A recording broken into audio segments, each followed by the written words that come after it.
Gracias y comenzamos en este momento con la tercera charla.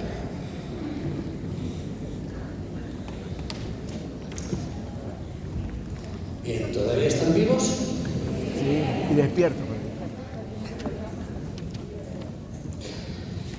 Alguien me preguntaba algo y mi respuesta fue tercera charla. No recuerdo quién fue, pero más de una persona. Esta mañana acabo de decir tercera charla. Por lo cual, por aquí hay algo que puede ser importante.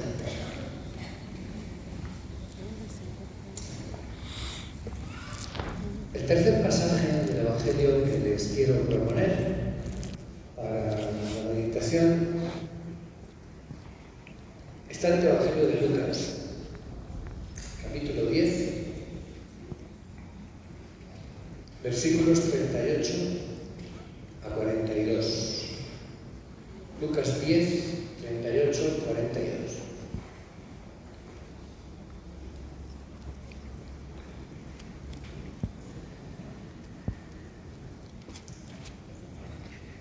Yendo de camino, entró Jesús en una aldea.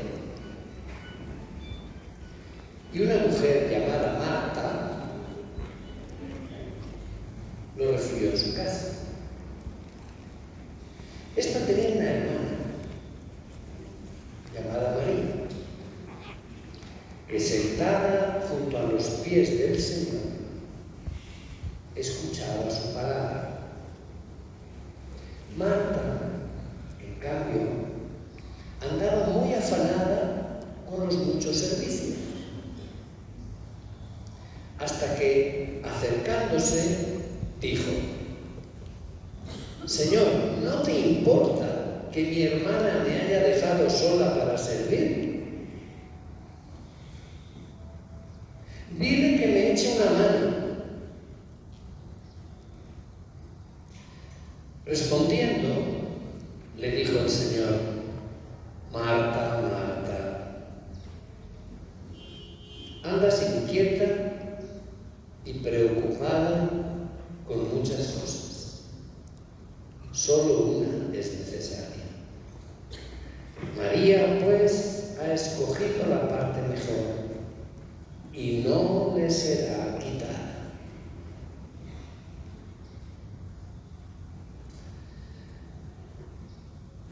El Evangelio nos muestra cómo las dos hermanas de Lázaro, Marta y María, acogen a Cristo en su casa. Y cada una lo hace a su manera. María lo acoge como un maestro, con mayúsculas, al que desea escuchar. Sentada a los pies de Jesús, escuchaba su palabra. Sentada a los pies de alguien, en hebreo, es una expresión para decir uno se hace discípulo de. María, sentada a los pies del Señor, María se hace discípula del Maestro Jesús. El discípulo que quería escuchar la enseñanza dada por un maestro se sentaba a sus pies. Y de esa manera podía, con humilde docilidad, recoger fielmente todas las palabras que salían de la boca del maestro e ir asimilando lo que le iba a enseñar. En todo aquello que Jesús hablaba, María reconocía que eso era palabra de Dios, adaptada a su capacidad de comprender. Y ella, como que se nutría con toda avidez de la enseñanza que recibía, y lo demás no le importaba. Podía olvidarse de todo lo demás, porque estaba libre de cualquier otra preocupación. Lo que le preocupaba era escuchar al maestro. El resto no le preocupaba. ¿Por qué? Gracias a Dios, su hermana Marta se dedicaba a preparar la cena. Y María podía pensar solamente en esas palabras de luz que salían de la boca del Maestro y que elevaban su entusiasmo. Y se sentía privilegiada de tener como único cometido la acogida del Maestro. Porque eso era un regalo de Dios, era un don que venía de lo alto. El temperamento de Marta era muy diferente. Ustedes conocen bien el temperamento de una ama de casa.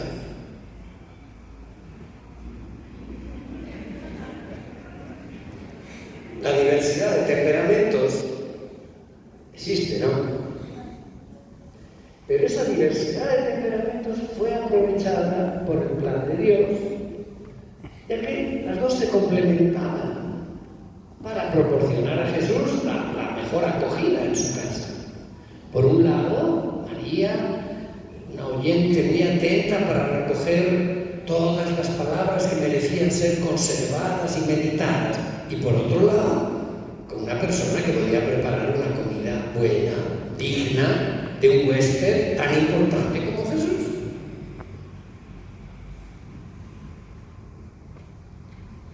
Podemos imaginar cómo es en las casas de ustedes. Por lo general, Marta preparaba la cena ella sola. Tampoco necesitaba un paje para estar a su lado. No necesitaba la ayuda de su hermano. Pero en este episodio que nos relata el Evangelio, por algún motivo particular que no conocemos, Marta hubiera querido recibir esa ayuda en ese día, en ese momento. Y al ver a su hermana tranquilamente sentada junto a Jesús, pensaba que qué desperdicio. María podría intervenir y ayudarme a preparar la comida, ¿no? Marta hubiera podido presentarle algún reproche a María, pero claro, había un huésped, estaba Jesús, y la presencia de Jesús no era para echarle la bronca a su hermana. Hacía proteger y justificar su actitud de oyente pacífica. Porque en el fondo no había nada que le pudiera reprochar a María. Nada.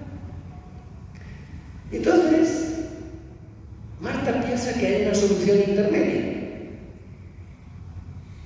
Entre no decir nada y echarle la bronca a su hermana,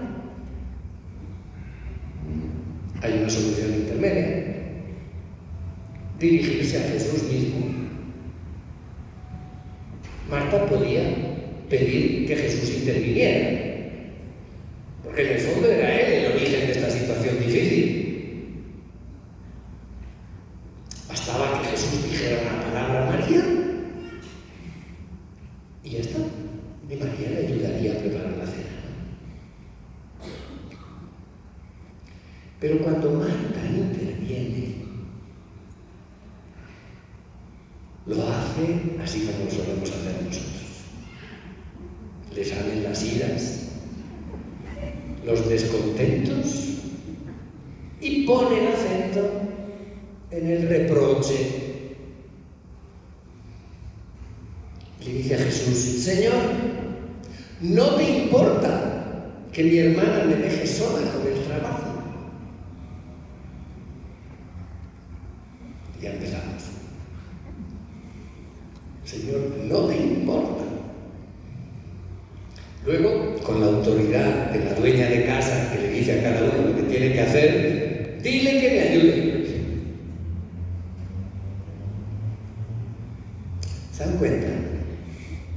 Estas palabras de Marta manifiestan el estado de irritación,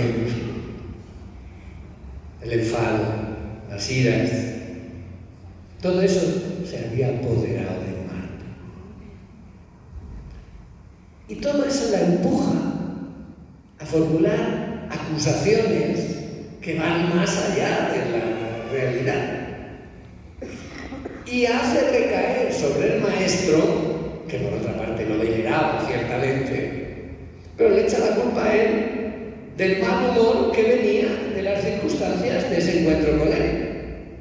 Ahora la culpa la tiene Jesús. Sucede. Bueno, yo no conozco a ustedes, pero yo no sé si en este planeta sucede, pero en otros planetas ciertamente sucede. Les aseguro. ¿Cuál es la respuesta de Jesús? La respuesta de Jesús es la de un amor que supera toda agitación. Un amor que no acepta dejarse arrastrar por reivindicaciones de la propia dignidad de Marta y que sigue más bien un camino de paciencia y de comprensión. Jesús se comporta no solamente como el maestro de luz que procura la solución de los problemas de la existencia humana y hace entender la respuesta divina a todos los interrogantes, sino también como aquel que ha venido a inaugurar una sociedad de paz y de amor entre las personas. La respuesta de Jesús es serena y quiere evitar todo choque, toda inquietud. Y miren, Jesús pronuncia solo palabras que devuelven la paz a esos corazones que están turbados, que están agitados, que están alterados. Para responder a la agitación que hay en Marta, la llama 2 veces por su nombre. Marta, Marta. Marta, Marta. Y con esa manera afectuosa de dirigirse a Marta, le hace entender que no le ha retirado para nada el cariño que le tiene.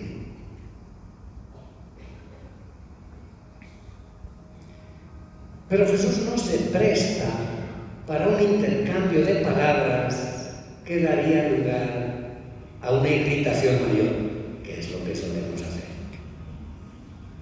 ¿No? Es decir, en las relaciones humanas, la irritación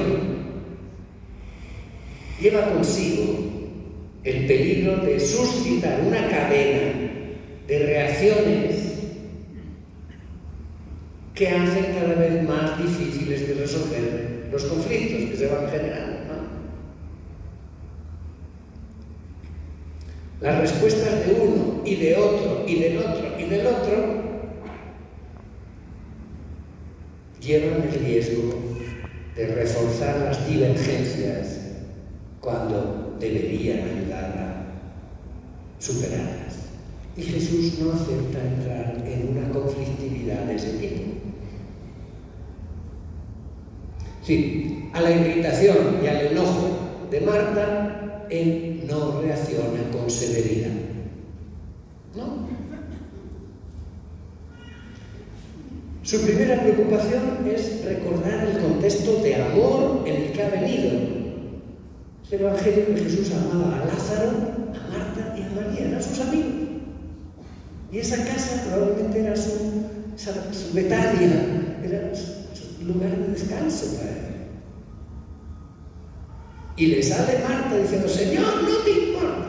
Y el otro no entra al trato. Marta, Marta. Y le recuerda el cariño que les tiene.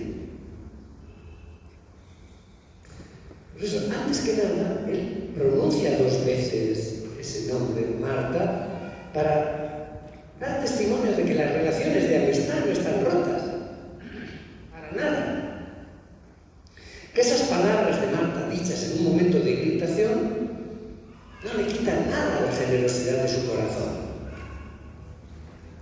El nombre de Marta es el nombre de una persona amiga, que Jesús quiere, que puede contar con la fidelidad de la amistad del Maestro. Pero cuando Jesús Jesús, con una intención también de estar en la verdad, le hace un reproche, lo hace con un acento de simpatía notable. Marta, Marta, te inquietas y te agitas por muchas cosas. Es decir, en el fondo es como un sentimiento de compasión que Jesús tiene hacia Marta, porque quisiera ahorrarle esa agitación. Te inquietas y te agitas por muchas cosas.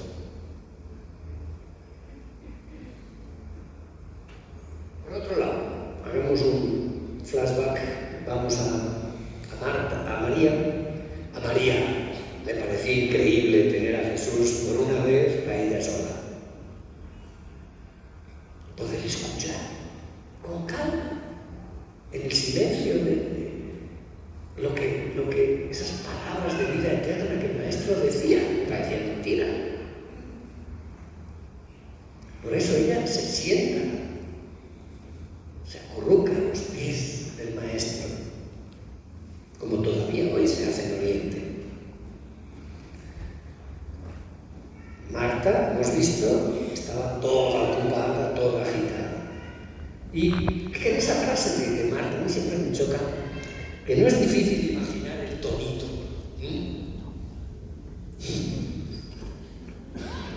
No es difícil imaginar el tonito entre resentido y medio bromista con el que Marta le dice a Jesús, pues lo dice para que lo oiga su hermana.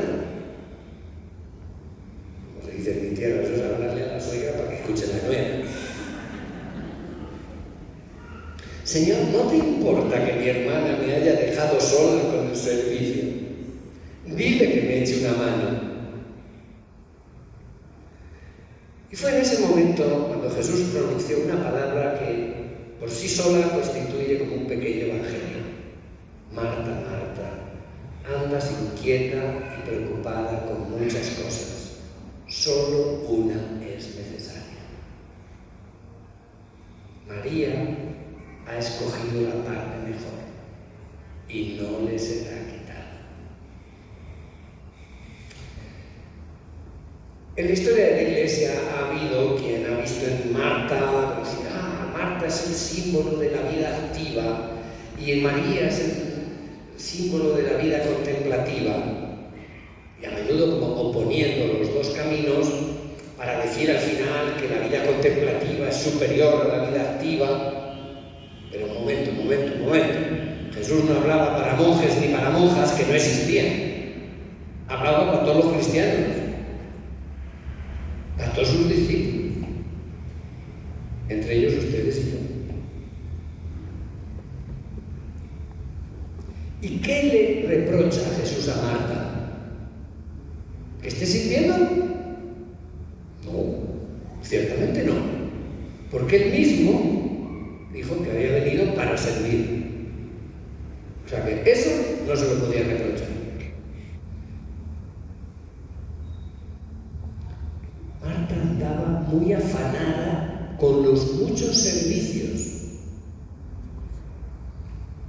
O sea, literalmente, estaba tironeada de aquí y de allá. Estaba distraída. Y no solo se ocupa del servicio, sino que se preocupa. Una cosa es cuando nos ocupamos de algo, otra cosa es cuando nos preocupamos. Es distinto. Y porque está preocupada, se altera. Está ansiosa. Le falta paz interior. O sea, Jesús no desaprueba la actividad de Marta. Lo que desaprueba es el activismo en el que Marta ha caído. Es distinto. El error de Marta, ¿cuál es? El de ceder a esa inquietud y a esa agitación. Ciertamente no conocemos las causas, las circunstancias que habían provocado esa inquietud, porque Son varias las cosas que pueden causar un retraso en la preparación de la comida.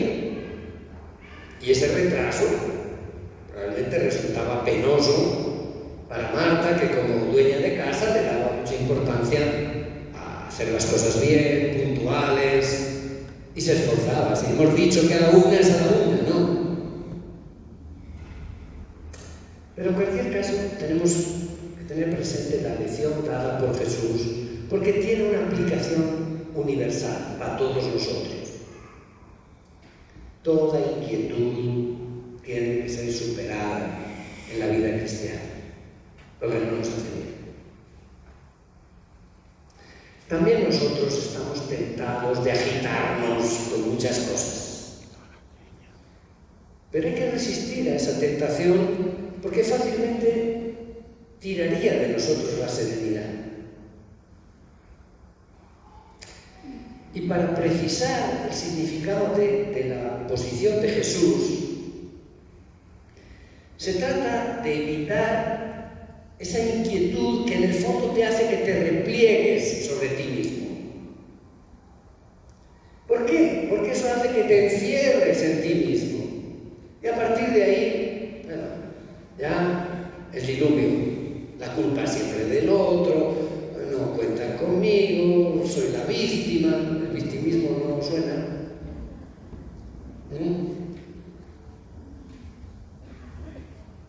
Eso es así.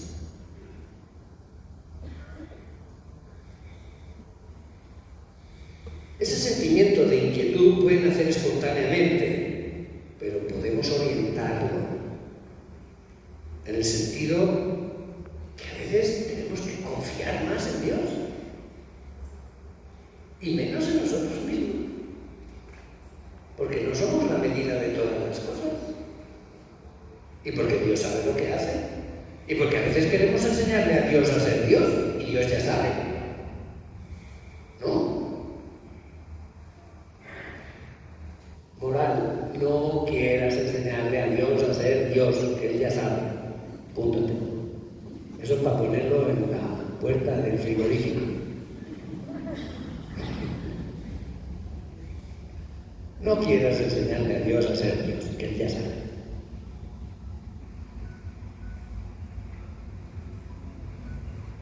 Porque de esa manera el individuo, la persona que se siente, porque esa inquietud la podemos sentir y la sentimos, pero solo cuando damos ese paso de fiarnos de Dios,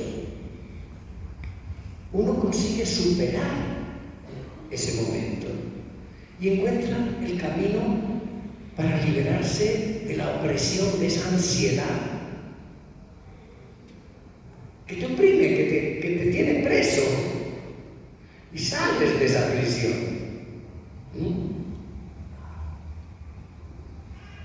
En el caso de Marta, la agitación se había manifestado probablemente porque no pudo resolver el problema de su retraso. Pero en su dificultad, ella pensaba que había un camino de salida que era la presencia de Jesús. Yo le puedo decir que me diga la otra.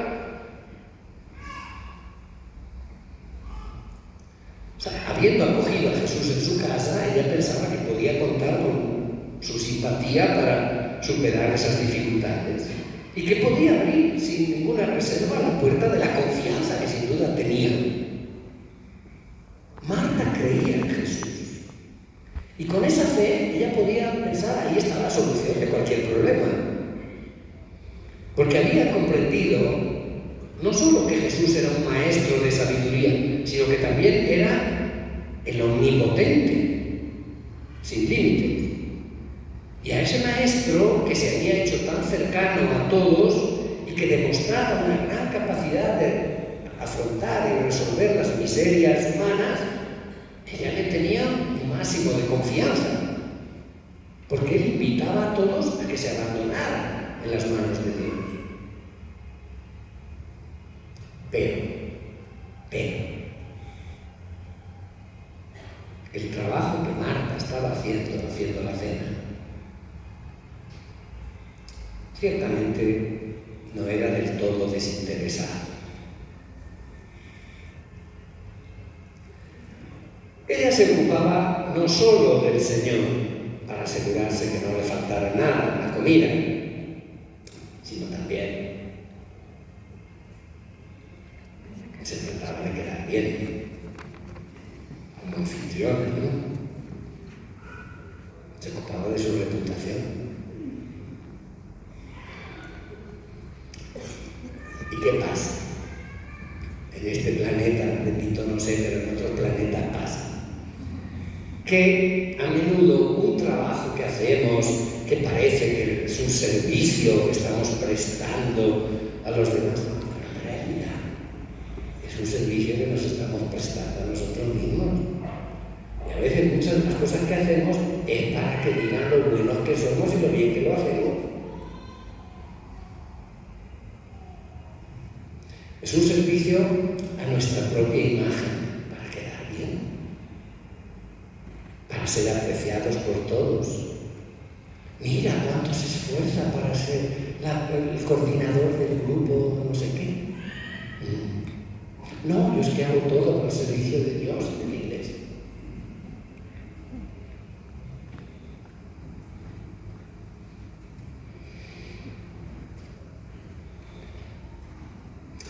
Por eso, de esa manera, un servicio que había comenzado con todas las buenas intenciones puede convertirse rápidamente en un medio para quedar bien,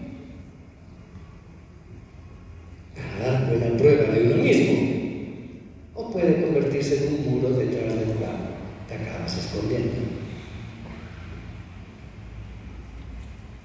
El peligro que corre María está muy cerca del peligro que corremos hoy la mayoría de las personas dedicadas a la evangelización, a la caridad o al apostolado. Miren, el número de curas, por mucho que estén aquí muchos y gracias, es siempre insuficiente.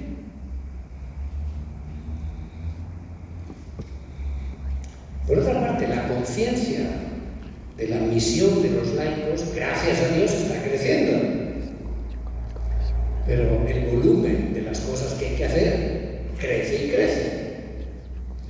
Por lo cual, en esa situación, es muy fácil terminar haciendo las cosas con ansiedad, corriendo y para acá y para allá, sin esa paz interior que solo permite la unión con Dios, que te da paz interior, y desde ahí se pueden hacer las cosas de otra manera. Porque hacer las cosas con esa ansiedad indica que se ha perdido el centro de gravedad, se ha perdido de vista lo esencial que hay que hacer, y al final uno acaba convirtiéndose en esclavo de su trabajo. Y entre otras cosas, de esa manera, generalmente se hacen mal las cosas que se tienen que hacer, porque falta paz. Y acabamos haciendo mal lo que tenemos que hacer. Y luego, para arreglarlo, echamos las culpas siempre a los demás. ¿Quién tiene la culpa de las cosas? Siempre el otro, ¿no? Siempre. Luego, es muy curioso, vayas donde vayas, en una familia, la esposa, ¿quién tiene la culpa de lo que pasa? Marido, obviamente, ¿no? Marido, ¿quién tiene la culpa? La esposa. Papás, ¿quién tiene la culpa? Los hijos. Hijos, ¿quién tiene la culpa? Los papás. En el trabajo, ¿quién tiene la culpa? El jefe. O tu compañero de trabajo. El otro, siempre. Luego llegas a una parroquia, un grupo de oración, o los catequistas, o los que todo el mundo quejando. Hay un obispo muy amigo mío, no digo el nombre, porque no quiero difundir, pero me dijo un día una cosa. Llegó a una parroquia y todo era una quejadera los unos contra los otros.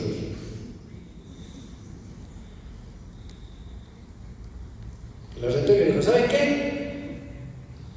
Tengo un mensaje que transmitirles en nombre de Dios. El libro de las Lamentaciones está completo.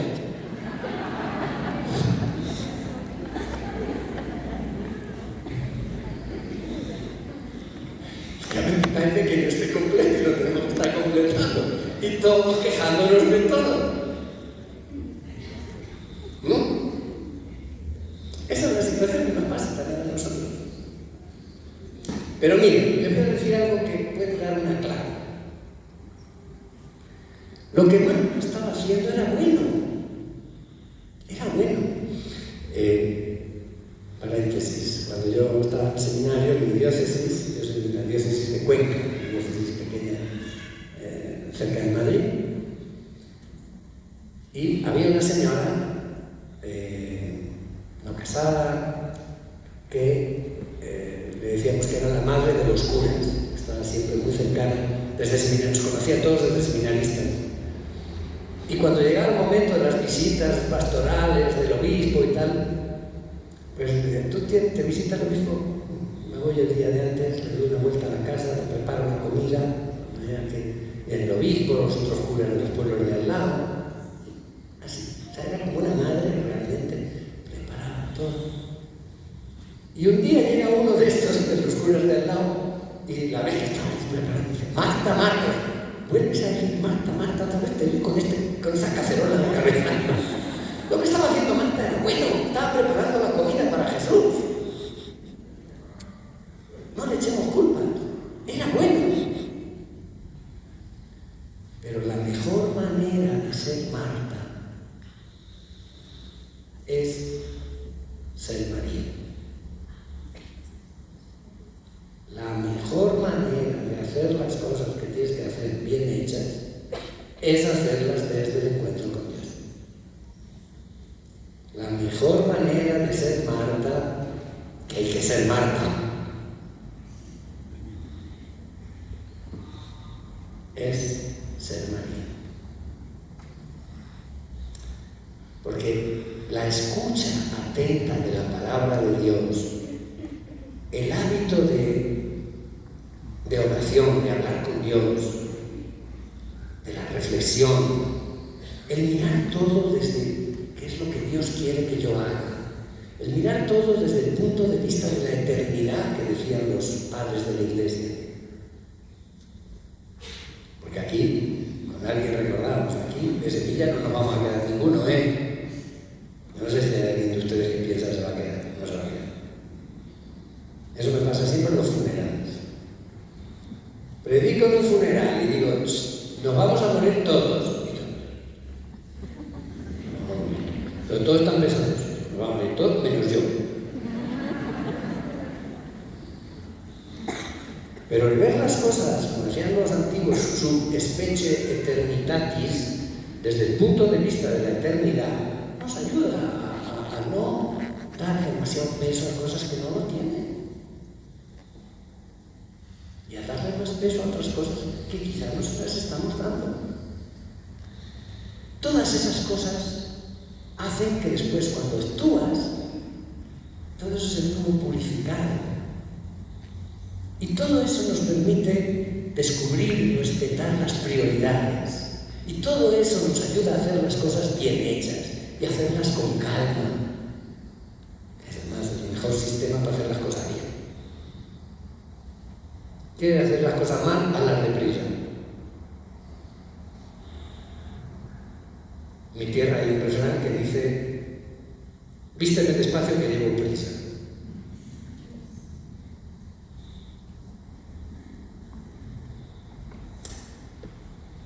Pero saquemos otra conclusión.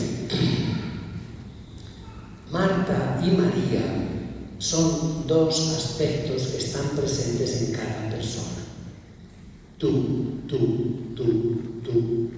y yo somos Marta y somos María. Las dositas. Pero Marta, hay que reconocer que tiene mejores argumentos, porque incluso dentro de ti, si miras dentro de ti, es más fuerte la voz que te invita a hacer algo bien hecho, que se pueda mostrar y que luego dé resultado concreto, ¿no? Porque además hasta quedas bien. Vamos a ver. ¿No te ocurre cuando estás oración, ¿no resuena dentro de ti la voz de Marta que tienes que hacer esto y esto y esto y esto? ¿Pasa en este planeta también?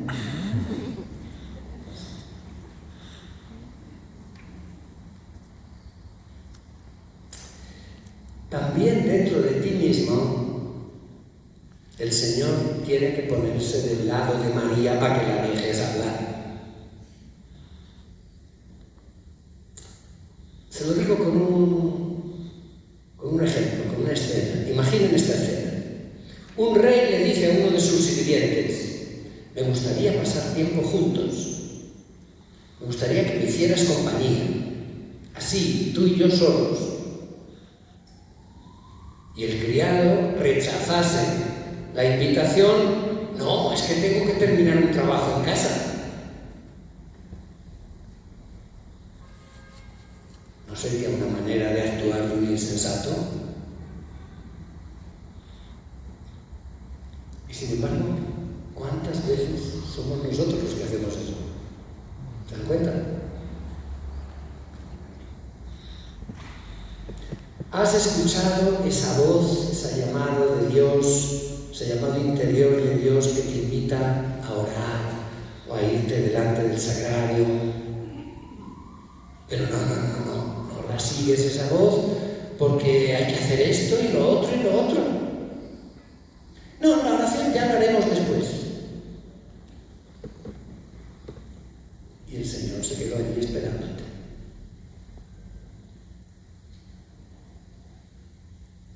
¿No? Ocurre.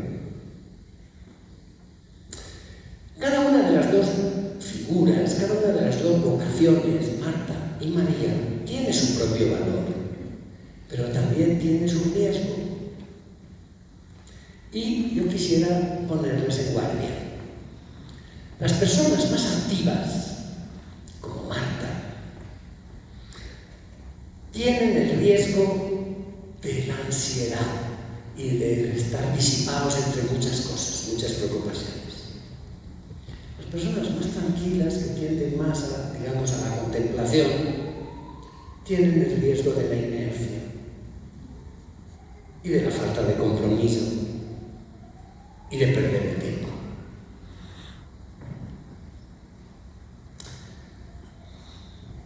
¿Quieren quedarse con una síntesis de todo lo que hemos dicho? Hay que tener el corazón de María y las manos de Marta. Las manos de Marta porque hay que hacer las cosas, pero hay que hacerlas con el corazón de María, que se ha sentado a los pies del Señor a escuchar su palabra. Hay que hacerlas después de haber entrado en contacto con el Señor y haberle preguntado: Señor, ¿qué es lo que tú quieres que yo haga? Ese es el punto. Ese es el punto. ¿Saben quién hizo el check? ¿Quién hizo la síntesis de estas dos cosas? ¿El modelo quién es? La Madre de Jesús, María. Ella fue la que realizó a la perfección ese equilibrio entre las dos vocaciones. Porque ella, María de Nazaret, era María la de Betania cuando meditaba las palabras de Dios conservándolas en su corazón y cuando guardaba silencio a los pies de la cruz. Stabat mater dolorosa iuxta crucem lacrimosa dum prendebat filius. Estaba la madre llena de dolor junto a la cruz, en lágrimas, de la cual pendía su hijo. Pero María de Nazaret también era Marta de Betania cuando fue a ayudar y asistir a su prima Isabel. Porque en la Anunciación el Señor le hace entender que su prima, que ya es anciana, está esperando un hijo. Y María, presurosa, se pone en camino por la montaña para ir a ayudarla. Ella no fue para cantar el Magnificat, fue para servir concretamente a su prima. Y fue Marta también cuando en Caná de Galilea fue la primera en darse cuenta que no tenían vino aquellos pobres desgraciados de novios que se les estropeaba la fiesta. Y fue a decírselo a su hijo: no tienen vino. Vamos a reflexionar. A Marta, el Señor Jesús, a quien ella quería acoger, quería servir con todo el cariño del mundo, a Marta, el Señor Jesús, se le acabó convirtiendo en un problema. No me miren así. Es verdad. A veces el Señor se te acaba convirtiendo en un problema. Para María, su hermana, el estar junto a Jesús era la mayor gracia que podía recibir en su vida. Esa es la diferencia. Para María, Jesús es una gracia. Para Marta se le acaba convirtiendo en un problema.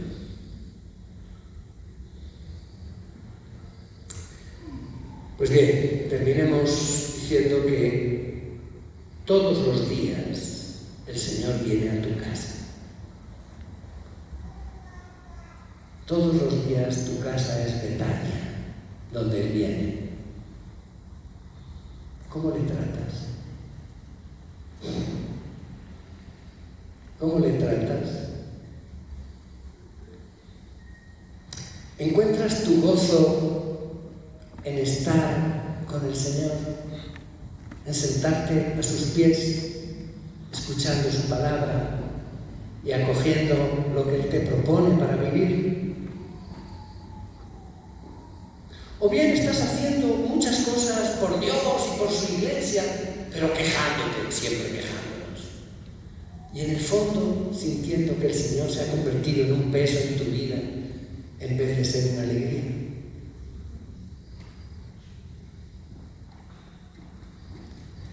¿Te resulta más fácil ser Marta o te resulta más fácil ser María? ¿Dónde tienes que hacer correcciones? ¿Te esfuerzas por tener el corazón de María mientras haces las cosas de Marta? Bien. Mucha solución de nuestros problemas en esta tercera charla.